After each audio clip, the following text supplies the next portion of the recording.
வணக்கம்.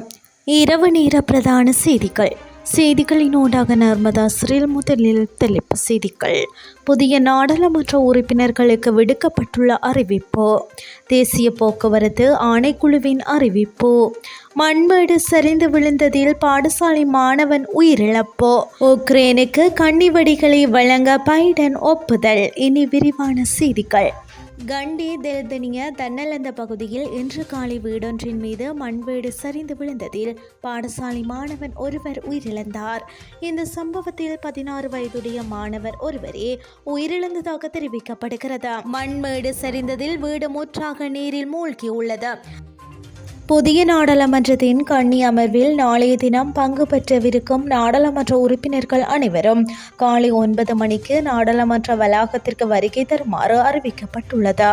அறிவித்தல் ஒன்றை விடுத்து நாடாளுமன்ற செயலாளர் நாயகம் குஷானி ரோகணதீர இதனை தெரிவித்துள்ளார். 10வது நாடாளுமன்றத்தின் கன்னி அமர்வு நாளை முற்பகல் 10 மணிக்கு ஆரம்பமாக உள்ளது.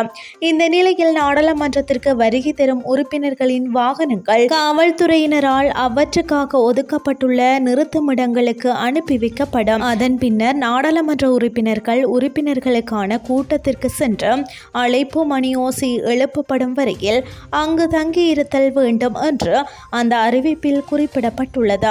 தங்களது கணவன் அல்லது மனைவியுடன் வருகின்ற உறுப்பினர்கள் அலுவலர்களுக்கான நுழைவாயில் அருகில் இறங்க வேண்டும் எனவும் ஏனைய உறுப்பினர்களின் நுழைவாயிலில் அருகில் இறங்க வேண்டும் என்றும் அந்த அறிவிப்பில் சுட்டிக்காட்டப்பட்டுள்ளது.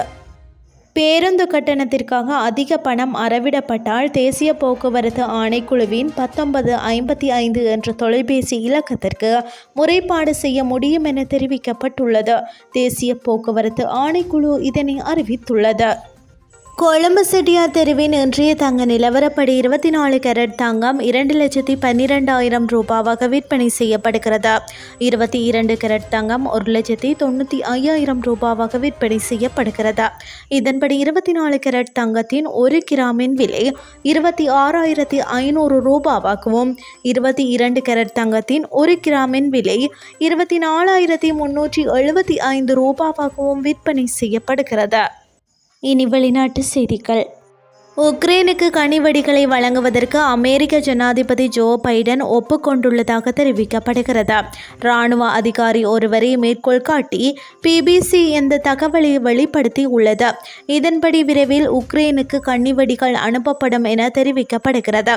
அதே நேரம் அதிக மக்கள் தொகையை கொண்ட பகுதிகளில் குறித்த கன்னிவெடிகளை பயன்படுத்தக்கூடாது என்பதில் உக்ரைன் உறுதியாக உள்ளதாக அறிவிக்கப்பட்டுள்ளது. உக்ரைனின் கிழக்கு பகுதியில் முன்னேறி வரும் ரஷ்ய படையினர் கட்டுப்படுத்துவதற்காக இந்த நடவடிக்கை முன்னெடுக்கப்படுகிறது.